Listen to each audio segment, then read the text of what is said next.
Alleluia, Alleluia, Alleluia, Alleluia.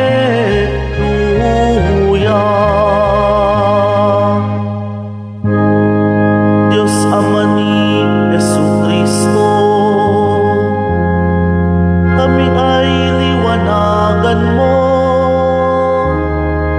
at tutugon kami sa iyo.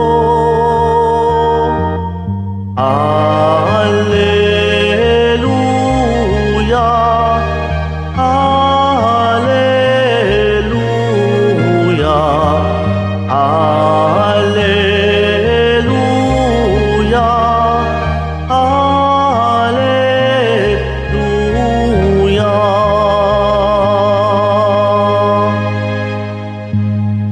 Sumainyo ang Panginoon. At sumayo rin. Ang mabuting balita ng Panginoon ayon kay San Marcos. Papuri sa iyo, Panginoon. Noong panahong iyon, ilang Pariseo at ilang kampon ni Herodes ang pinapunta kay Jesus upang siluin siya sa kanyang pananalita. Lumapit sila sa kanya at ang sabi, "Guro, nalalaman po namin kayo'y tapat at walang pinangingimian sapagkat pareho ang pagtingin ninyo sa lahat ng tao. At itinuturo ninyo kung ano ang kalooban ng Diyos sa mga tao. Naaayon po ba sa kautusan ang pagbabayad ng buwis sa Caesar? Dapat ba kaming bumuwis o hindi?" Ngunit batid ni Jesus na sila'y nagkukunwari. Kaya't sinabi niya sa kanila, "Bakit ba ibig ninyo akong siluin? Bigyan ninyo ako ng 1 denaryo. Titingnan ko." At kanilang binigyan siya. "Kaninong larawan at pangalan ang nakaukit dito?" tanong ni Jesus. "Sa Caesar po," tugon nila. Sinabi ni Jesus, "Ibigay ninyo sa Caesar ang sa Caesar, at sa Diyos ang sa Diyos." At sila'y namangha sa Kanya. Mga kapatid, ang mabuting balita ng Panginoon. Pinupuri ka namin, Panginoong Hesukristo. Pagsiupo po ang lahat. Sa inyo pong lahat na naririto sa pambansang dambana ng Poong Jesus Nazareno at sa mga kapatid nating nanonood sa iba't ibang dako ng daigdig, isang mapagpala at magandang araw po ng Martes sa inyong lahat. Magandang umaga. Kanino ka kamukha? No, madalas pag may bagong silang na bata, pag tinitingnan ang mukha ng bata, kanino kamukha? Kanino kawangis?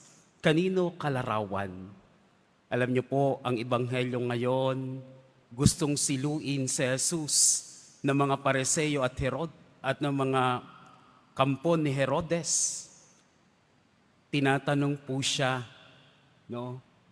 Tinatanong ang ating Panginoon kung nararapat bang magbayad ng buwis sa Roman Emperor na si Caesar.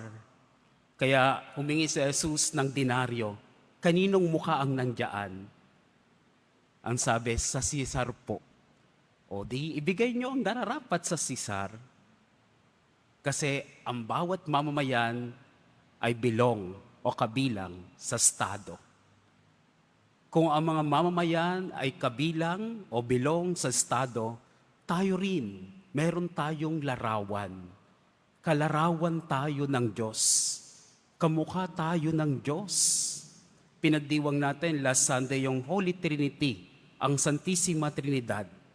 Nilikha tayo ng Diyos ayon sa kanyang wangis at larawan.